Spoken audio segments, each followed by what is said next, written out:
Mercredi 4 novembre 2015, quelles sont les grandes orientations de la ville de Berthierville et aussi lancement de l'opération Ruban Rouge de MAD Canada et de MAD Lanaudière.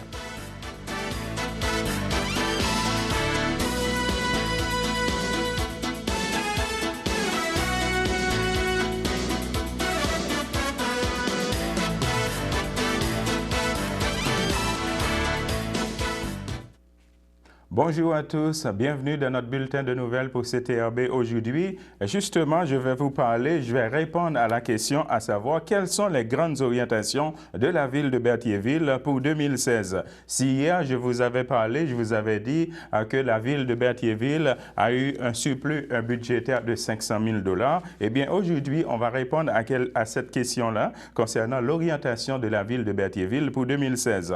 En effet, la mairesse Suzanne Nantel en a donné un aperçu lundi soir dernier lors de la séance régulière du conseil municipal pour le mois d'octobre. Elle a rappelé que le conseil débutera dans les prochains jours l'étude du budget pour les exercices financiers 2016. Elle a révélé une liste non exhaustive des projets pour la prochaine année. Cette liste regroupe les points suivants: la continuité des études et analyses d'un plan de développement domiciliaire du secteur ouest de la municipalité, l'accent sur le développement industriel, la réalisation de la dernière phase des travaux de revitalisation de la place du marché, la continuité dans la réfection des trottoirs et les rues, le suivi des interventions municipales dans le dossier de la construction du pont de la rivière Bayonne. On continue l'étude et la planification des travaux visant l'augmentation de la capacité de l'usine d'épuration des eaux, l'intégration structurée de la régie intermunicipale des incendies au service de sécurité incendie de la MRC de Dauterive. Elle a poursuivi pour les comités sur les volets économiques, culturels de la fiscalité municipale et de la démarche de la municipalité pour les aînés. Bref, une année 2016 bien chargée attend les élus de Berthierville ainsi que la mairesse de Berthierville, Mme Suzanne Nantel, et on croit que cette longue liste va être remplie de projets. Maintenant, je vais vous parler justement pour vous dire hier dans la Noret, j'ai assisté au lancement de l'opération Ruban Rouge de MAD Canada et de MAD Lanaudière. En voici un extrait. Ici Jean-Louis pour CTRB, je suis Madame Sylvie Bélanger, qui est leader communautaire dans Lanaudière pour MAD Canada. Madame Bélanger, vous venez de lancer pour MAD Canada et puis aussi pour MAD Lanaudière l'opération Ruban Rouge. Qu'est-ce que cela représente pour vous? C'est notre plus grande campagne de sensibilisation à travers le Canada. Le port du ruban rouge est un signe comme quoi qu'on s'engage socialement à avoir un comportement sobre et sécuritaire dans la voiture. Ça vise également à rappeler aux autres automobilistes d'avoir le même comportement, et ça rend également hommage à nos victimes et à nos survivants qui ont été tués ou blessés dans des collisions attribuables aux facultés affaiblies. Alors, c'est notre façon, on veut que tout le monde s'implique, on veut que les gens portent le ruban rouge en signe qui s'engagent socialement à remplir ce contrat-là. Dis-moi, quel message, avec cette opération que vous venez de lancer aujourd'hui, quel message vous aimeriez vraiment envoyer au public? Qu'on ne boit pas en conduisant, qu'on a une conduite automobile sécuritaire, qu'on pense à d'autres moyens de revenir à la maison si on sait qu'on va consommer, de prévoir à l'avance, il ne faut pas attendre à la dernière minute, de désigner un conducteur qui soit vraiment désigné, c'est-à-dire qui ne prend pas quelques bières en début de soirée en se disant « je vais être correct dans 2 heures », qui prennent 0 alcool, 0 drogue, parce qu'il y a également cet élément-là d'alcool et drogue là, qui diminue. Justement, je vais vous lire quelques communiqués, mesdames et messieurs, pour vous dire qu'il y a un lancement du livre « Les belles églises de Lanaudière » écrit par l'abbé Claude Sauvageau. En effet, la population est cordialement invitée le samedi 14 novembre 2015 à la cathédrale de Joliette, située aux 2 rue Saint-Charles-Borromée Nord à Joliette. Un vin d'honneur et un café vous seront servis à la fin de cette rencontre. Je vous signale que ça va être le lancement du livre les belles églises de la Naudière le samedi 14 novembre à 10 h à la cathédrale de Joliette. Disons, on a encore une autre petite annonce pour vous dire que le public est également invité à une soirée de musique et de poésie qui se tiendra à la bibliothèque Régent Ducharme de Saint-Ignace de Loyola le 4 novembre à compter de 19h30. Vous avez écrit ou bien vous aimez écrire des poèmes, venez nous les partager. Ce soir-là, ce sera à micro ouvert. Vous pouvez également lire des poèmes que vous aimez. Encore une autre annonce pour vous dire... Une autre annonce pour vous dire que le Centre local d'emploi de Berthierville, en collaboration avec ses partenaires, la MRC de Dautrey et la Caisse de Desjardins, vous invite le 1er décembre 2015 de 7h30 à 13h30 au club de golf de Sainte-Geneviève de Berthier ou à un colloque en gestion des ressources humaines de la MRC de Dautrey. Parmi les conférenciers, vous retrouverez Michel Bergeron, ancien coach de la Ligue nationale de hockey, M. Stéphane Simard, conférencier et générateur d'engagement, et aussi M. Patrick Leroux, coach et conférencier et également expert en motivation et performance. Alors, mesdames et messieurs, on continue justement sur le lancement de l'opération Ruban Rouge de MAD Canada et de MAD La Naudière. Justement, on a eu des commentaires de la mairesse suppléante de La Naudière. En voici un extrait. Je suis touchée d'être avec vous aujourd'hui, mais très honnêtement, j'aurais préféré ne pas avoir à participer à ce genre d'événement. Non pas que votre compagnie ne soit pas agréable, mais bien parce qu'il est triste d'avoir à répéter une fois de plus que la conduite avec les facultés affaiblies fait encore aujourd'hui des victimes et qu'il faut mobiliser toute la population pour faire face à cette problématique. Le Conseil municipal de Lanoraie a donc décidé de s'impliquer dans cette cause afin de sensibiliser toute sa population au danger de la conduite avec les facultés affaiblies. Touché directement par l'histoire dramatique d'une famille lanauroise au printemps dernier, le Conseil a mandaté la conseillère, Mme Nathalie Martin, et l'agente de communication, Mme Émilie Lepage, pour mettre sur pied une campagne d'affichage sur le sujet. Il est clair pour tous que l'alcool au volant n'était et n'est toujours pas acceptable sur le territoire de Lanoraie et qu'aucune autre famille ne devrait vivre le drame de perdre un proche en raison d'un accident impliquant les facultés affaiblies. Si notre action ne permet ne serait-ce que de sauver une vie ou d'empêcher un seul conducteur de prendre son véhicule avec des facultés affaiblies, nous serons satisfaits de notre démarche. Mme Martin et Mme Lepage, en partenariat avec l'organisme MAD, ont créé un concept publicitaire qui se veut clair et direct, tout en étant personnalisé pour notre territoire. Mme Martin vous expliquera tantôt ce qu'il en est de cette campagne.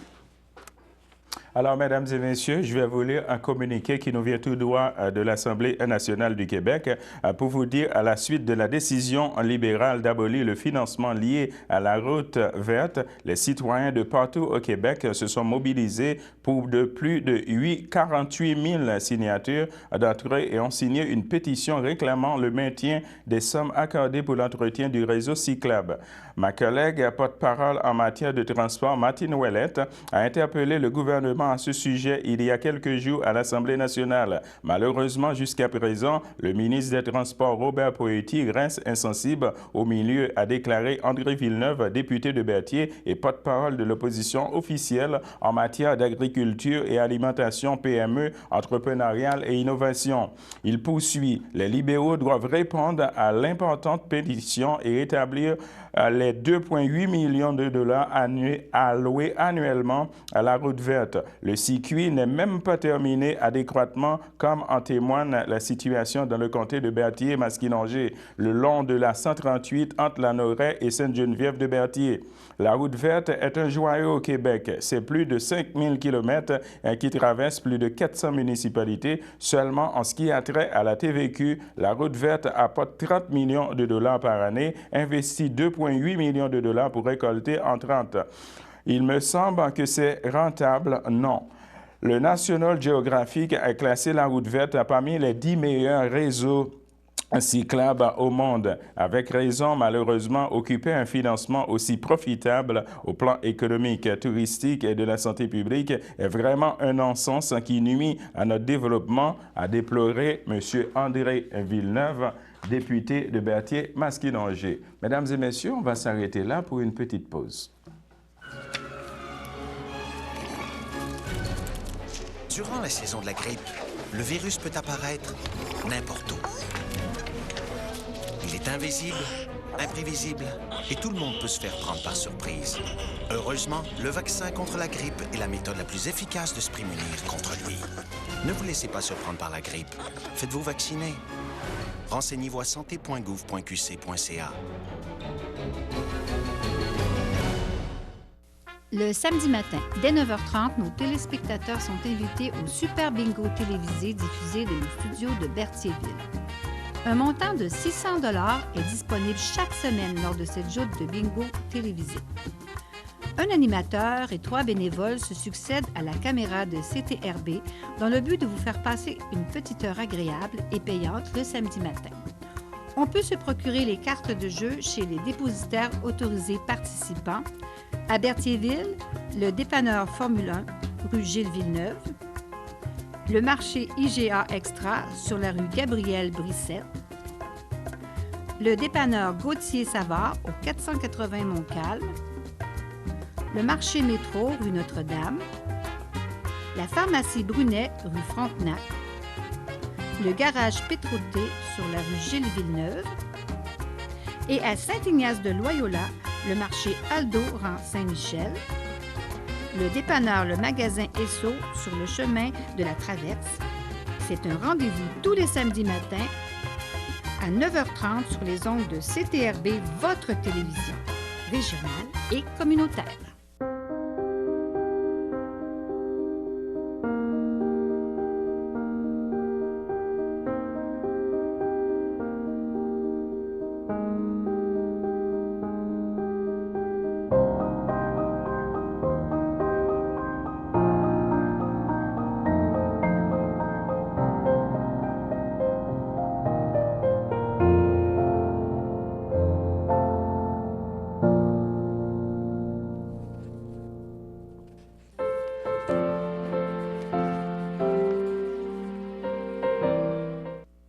De retour, mesdames et messieurs, pour les anniversaires, pour vous dire que l'Association des personnes handicapées, secteur Berthier, souhaite bonne fête à M. Charles-Alexandre Savard et aussi l'Ordre des filles d'Isabelle, cercle 699, souhaite également bonne fête à M. Alain Brissette et aussi la FADOC de l'île du Port souhaite également bonne fête à Mme Lucille Bastien. Alors, on va rester dans la rubrique des petites annonces pour vous dire que les dirigeants de la paroisse Saint-Laurent qui regroupe les communautés de Saint-Ignace-de-Loyola et de Sainte-Geneviève et de la Visitation lancent leur appel annuel et invitent les paroissiens du Grand Berthier et des îles à ne pas oublier de payer leur dîme. Alors pourquoi? Parce qu'il y a un patrimoine à préserver dans nos communautés. Par leur histoire, les églises sont chez nous des monuments de grand intérêt, des endroits de rassemblement également. Selon les membres de la fabrique de la paroisse Saint-Laurent, plus que jamais en ces années où on observe une baisse de la pratique religieuse, les revenus perçus au moyen de la capitation ou la dîme sont essentiels à la survie de nos communautés. Alors, on va retourner sur le lancement de l'opération Ruban Rouge qui s'est tenue hier à la ville de Lanoraie pour vous présenter aussi quelques disons, représentants qui étaient là. Là, ici, je vais vous présenter un extrait de Carmine Andrea, qui était un membre de la compagnie financière Allstate Canada, de la compagnie d'assurance Allstate Canada de Joliette. En voici un extrait. Drogue, non merci, moi je conduis. Quoi ajouter de plus? Simple, direct et facilement appropriable par les Lanaurois. Finalement, les 2 ronds d'interdiction. Pas besoin de savoir lire ou de porter beaucoup d'attention pour les voir, les comprendre et les associer à la cause. Et le tout, évidemment, avec les logos des 2 partenaires dans le bas de l'affiche. Comme on le mentionnait, cette affiche sera reproduite en format géant et sera installée à l'extérieur sur le bord du chemin de Joliette, visible des automobilistes entrant dans le village. L'installation devrait se faire d'ici la fin de la semaine. Alors voilà. et en posant des actions qui dépassent nos obligations d'assurance. Grâce à notre collaboration avec MAD, nous avons l'occasion d'être témoins de l'impact concret des changements que nous apportons dans la collectivité. La volonté de sensibiliser la population au danger de l'alcool au volant et le désir de rendre nos communautés plus sûres sont les raisons qui motivent les employés d'Allstate à participer au lancement de l'opération Ruban Rouge partout au Canada pendant la période des fêtes. Aussi, on a eu l'intervention de M. Olivier Picard de BMO Canada de Joliette. En voici un extrait. Je voudrais vous remercier pour nous avoir invités à participer à cette conférence de presse aujourd'hui. C'est avec grand honneur que BMO est impliqué auprès de MAD Canada et on contribue dans notre façon à sensibiliser la population au danger de l'alcool au volant, qui fait malheureusement encore beaucoup de victimes chaque année. Pour mettre en contexte, BMO est fier d'être associé à MAD Canada depuis 1998. C'est un organisme que nous faisons un don annuel environ de 10 000 $ à toutes les années.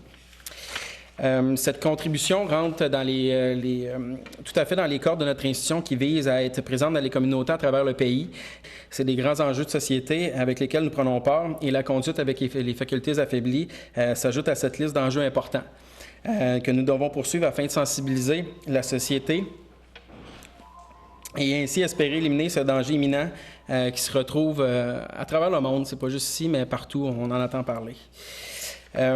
J'aimerais également souligner la contribution exceptionnelle de tous les bénévoles qui s'impliquent auprès de MAD Canada. La plupart ont été touchés de près ou de loin par des accidents de la route de leur famille ou amis proches. Alors, mesdames et messieurs, si je vous avais parlé la semaine dernière de monoxyde de carbone, eh bien, je vous avais promis que j'étais pour vous parler cette semaine des symptômes du monoxyde de carbone. Eh bien, en effet, les symptômes de l'intoxication au monoxyde de carbone varient en fonction de la durée et de l'exposition, la concentration du gaz ainsi que l'âge et l'état de santé de la victime. Les principaux symptômes sont les maux de tête, nausées, étourdissements, somnolence ou perte de conscience et peuvent survenir après quelques minutes ou quelques heures d'exposition. Dans tous les cas, les intoxications au monoxyde de carbone doivent être prises au sérieux car elles peuvent laisser des séquelles graves et parfois irréversibles. Pour en savoir davantage sur les risques associés au monoxyde de carbone, vous pouvez toutefois consulter le site web du Centre de santé et des services sociaux de Lanaudière pour vous donner de plus amples détails. Maintenant, en voici les prévisions. Comment prévenir? Voici les mesures de prévention. D'autres mesures peuvent également aider à prévenir une intoxication au monoxyde de carbone. Ne pas utiliser des appareils à moteur dans une pièce mal aérée. Respecter les règles d'entretien et de sécurité des appareils à combustion, fournaise, poêle, foyer et cheminée. Faire ramoner sa cheminée au moins une fois par année au printemps ou à l'automne. S'assurer également qu'elle ne soit pas obstruée et qu'elle ne présente pas de fuite. On va s'arrêter là, mesdames et messieurs, pour une petite pause.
De retour, mesdames et messieurs, pour les avis de décès. En effet, on a un avis de décès pour vous dire au centre d'hébergement, le château de Berthier, le 31 octobre 2015, à l'âge de 63 ans, est décédée Madame Joanne Lavallée, retraitée de l'enseignement, épouse de Bernard Dupuis demeurant à Berthierville. Elle laisse dans le deuil outre son époux, ses sœurs, frères, belles-sœurs et beaux-frères Marielle Lavallée, Réal Joly, Michel Lavallée, feu Claude Bellemare, Hélène Grégoire, feu Bernard Lavallée, Serge Lavallée, Thérèse Grégoire, Pierre Lavallée, Denise Ducharme, Louis Lavallée, Huguette Prévost, Richard Lavallée, Gisèle Tremblay, René Lavallée, Jean-Yves Mousseau, Paul Lavallée, Louise Lessard, Jacques Lavallée, Sylvie Allaire, Diane Lavallée, Daniel Lavallée, feu Philippe Ranger, Sylvie Lavallée, Steven Love, Eddie Dupuis, feu Thérèse Nicole, Francine Dupuis, Andrew Homsey, Pierrette Dupuis, Robert Lamoureux, Gaétan Dupuis, Joanne Lacombe, Luce Dupuis, Richard Lantier, Anne-Marie Dupuis, René Bandelot, Claudine Dupuis, Richard Radomski, Alain Dupuis, Odette Cyr, Sylvie Dupuis, Jocelyn Henley, ainsi que plusieurs neveux, nièces, autres parents et amis. La famille vous accueillera le vendredi 6 novembre 2015 de 19h à 22h et le samedi dès 11h au complexe funéraire Efterio sur la rue Notre-Dame, ici à Berthierville. Une liturgie de la parole aura lieu le samedi 7 novembre 2015 à 14h à la chapelle du complexe funéraire Efterio. Les cendres de Mme Joanne Lavallée seront déposées au columbarium Efterio de Berthierville. Alors, mesdames et messieurs, on va passer à autre chose. Je vais vous parler maintenant des organismes communautaires de la région parce qu'on a un petit communiqué qui nous vient tout droit de la table régionale des organismes communautaires de Lanaudière. À ce jour, 110 organismes communautaires autonomes de la région participeront aux actions nationales du 2 au 3 novembre. On ferme le communautaire. Dehors contre l'austérité. À l'échelle du Québec, on compte au moins 1000 organismes qui feront partie de ce mouvement sans précédent. Tous ensemble, ils visent à dénoncer les mesures d'austérité et le sous-financement chronique des OCA qui tous deux ont de graves conséquences sur la population. En effet, c'était hier, c'était plus de 340 personnes qui se sont réunies au club de golf Montcalm pour préparer la semaine d'action de revendication dans la région. En début de la journée, le conférencier Philippe Hutto de l'IGRIS démystifiait le concept d'austérité. Ensuite, les participants et participantes ont brandi des pancartes, des slogans, des tracts pour préparer la grande marche du communautaire qui a eu lieu le lendemain à Terrebonne. En après-midi, ils préparaient tous ensemble l'action banderole du 4 novembre qui se déroulera dans chacun des territoires de la MRC de Lanaudière. Pour finir la journée, la TROCL a invité l'humoriste Christian Vanas pour offrir un spectacle satirique sur l'austérité. Pour la grande marche du communautaire, toutes les personnes œuvrant dans le mouvement communautaire, la population et les élus étaient invités à se joindre en grand nombre aux demi-milliers de personnes du communautaire qui ont déjà confirmé leur présence. Cette marche vise à démontrer l'attachement envers le milieu communautaire qui défend à son tour des milieux de Lanaudois et Lanaudoises. Au travers de l'action communautaire autonome et ce, de façon quotidienne. La marche du 3 novembre a débuté de 13h au parc Saint-Sacrement à Terrebonne et a suivi la rue Saint-Sacrement, la montée Masson et le boulevard des Seigneurs. On va s'arrêter là, mesdames et messieurs, pour une petite pause.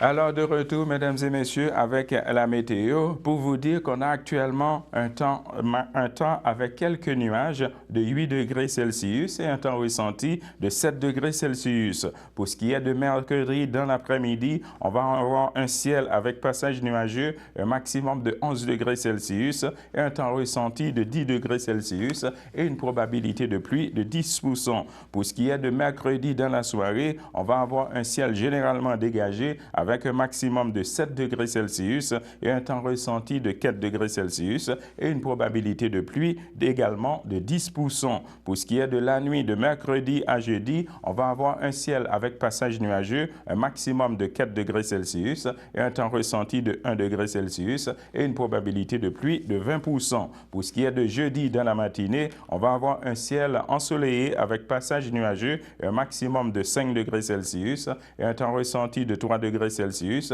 et une probabilité de pluie de 10%. Alors, je vais vous lire une petite annonce, mesdames et messieurs, pour vous dire assez, c'est assez. Les organismes communautaires ou les groupes communautaires dénoncent depuis plusieurs années le sous-financement et l'impact des mesures d'austérité sur les populations qu'ils soutiennent et sur leur travail. Loin de s'améliorer, la situation va en empirant. C'est un appui à tous les participants et les participantes de l'action de blocage du ministère qui se tient aujourd'hui que la Maison de la Famille aux 4 vents s'exprime aujourd'hui pour dire assez, c'est assez. En effet, assez, c'est assez. Les groupes communautaires veulent que l'on reconnaisse leur travail comme moteur de progrès social et que l'on respecte leur entière autonomie. On continue. Assez, c'est assez. Les groupes communautaires veulent être financés adéquatement, leur financement à la maison indexé et échelonné sur plusieurs années. Les groupes communautaires se battent à chaque jour contre les conséquences de la pauvreté. Ils travaillent pour améliorer les conditions de vie de toute la population et c'est pourquoi qu'ils exigent à la fin des compressions budgétaires massives et un réinvestissement dans les services publics et les programmes sociaux. Assez, c'est assez. Il faut que le gouvernement aide le communautaire et à sortir de l'impasse. Donc, c'était un communiqué de la Maison de la Famille. Alors, mesdames et messieurs, c'était tout pour notre bulletin de nouvelles de CTRB aujourd'hui. Alors, je vous donne rendez-vous demain midi à la même heure. Bonne fin de journée à vous sur notre antenne. Merci.